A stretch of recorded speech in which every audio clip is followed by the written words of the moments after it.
What's up? Picture this. You're at League, playing your 8-ball match. You are on the hill, but feel like the game is starting to slip. But what's this? He's fouled and given you ball in hand in a wide open table. Also, you're 6'3" and you're a ginger. But you take a moment to think, picking the perfect ball to get started with. Boom, you made it, but You're fucking kidding me. you lost shape immediately and are now forced to take a really tough cut on your second ball of several balls to run out. Has this ever happened to you? Not the ginger part or the 6'3" part, but losing shape after your first ball with ball in hand when you got so many to run out? You hate to see it. If you're at the level in your game where you're starting to move the rock, you're starting to have choices with your cue ball where you're going to put it, you're starting to really run balls, then you've got to level up your position play another step. You want to avoid doing what Ron just did in this match. Let's take a look at the concept of playing into the angle or into the line or into the position on balls rather than across it. And if you don't know what the F I'm talking about, check this out. And stay tuned to the end of the video to see how a higher skill level player takes some of these shots to the next level. Let's go. Now this first shot I want to start with is a pretty clear example of playing into the angle.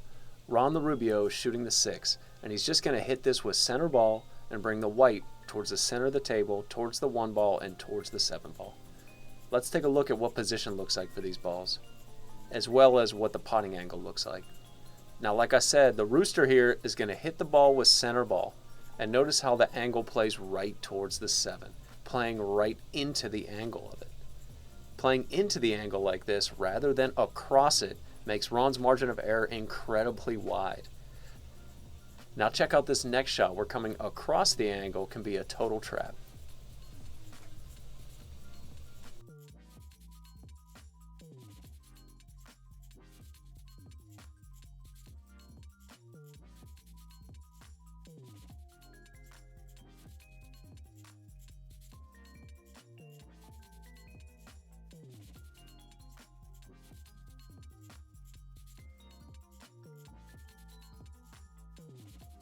Let's take a look at Ron's 8-ball shape now.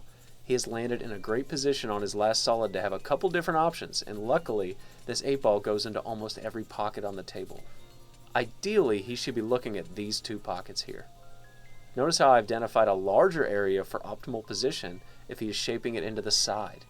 That is because the 8-ball is closer to the side pocket than it is to the corner pocket. When shaping the money ball, you really want to make sure you give yourself the best opportunity for an easy shot, as nerves usually start to come into play here. Now let's look at the potting angle, as well as where the cue ball goes with natural shape, maybe a little stun to start heading it up that way. I want you to notice how the cue ball crosses the angle for the position to the corner pocket, but it plays into the angle going to the side pocket. This makes the margin of error much wider to shape this 8-ball into the side, rather than trying to hold it with perfect speed to shape it into the corner.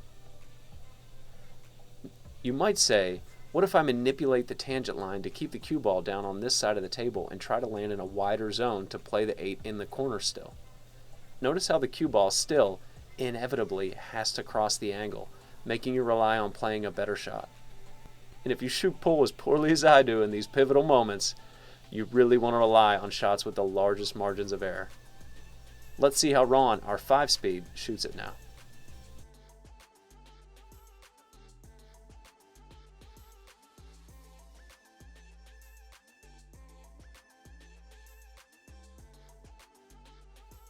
Now that you're seeing him wrap this up, you can see what I mean, how wide that zone is up there, how much bigger that zone is to put this in the side. This is a pretty easy shot. Let's see him finish it up. All right.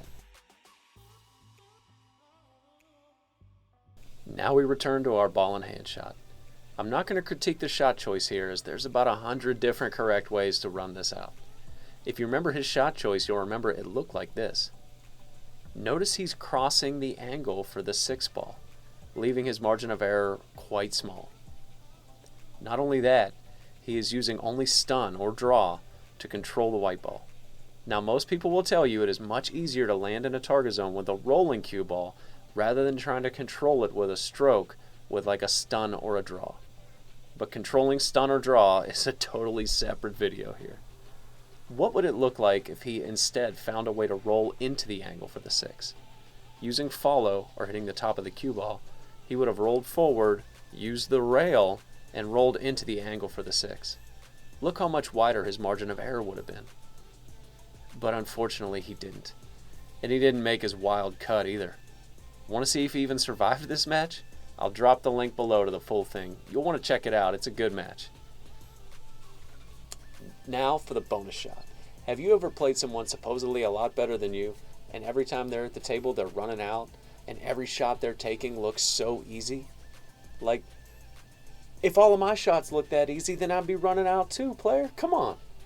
Well, let's take a look at that first shot we looked at and see how higher skill level players use left and right English, or English, to make sure that they play into position on their shots. Now, if you're someone already using English, this might be old news to you. But for those of you still learning the game, let's take a look at this more advanced route on that shot. Remember this shot? What if old Ronsky here wanted to get good position on specifically the 1 ball and play into the angle on it? Higher level players have more tools in their toolbox and manipulate the tangent line and bend it to their absolute will. I'll start by now identifying the angle for position on the 1 ball, as well as where our cue ball is headed with a center ball stroke, right towards the 7 ball, just as before. You'll notice that we will be crossing the angle of position on the 1, and we're going to need to hit this perfectly to land right in that zone with this route. The first thing to notice is that you need to make contact with the 2nd rail, ideally right where the green zone is highlighting the rail. But getting there will mean getting between the orange stripe and the 8-ball. If we add topspin to the cue ball, it will start straightening our angle up, but unfortunately would likely force us directly into the orange stripe. So we will have to now change the line off the rail with left spin, or running English. This will help us miss the opponent's ball and get us to that rail. That will give Ron the largest zone, the widest margin of error for optimal position on the 1 ball. And that is how higher skill level players bend the will of the tangent line and put themselves into optimal position. Alright, so if you're already using English, using left and right spin, already using 2-rail shape, that might be a little bit of a snooze fest. But if you're a skill level 3 or 4, or maybe someone's still learning the game, then that was a little bit of a taste of what's to come and what you want to aspire to be able to bend the tangent line. Now, some of you may be disagreeing on what a skill level 4 should be shooting like. And I gotta say 2 things. You gotta be able to see the 2nd rail off of a shot in order to be able to bend the tangent line from the 1st rail with English.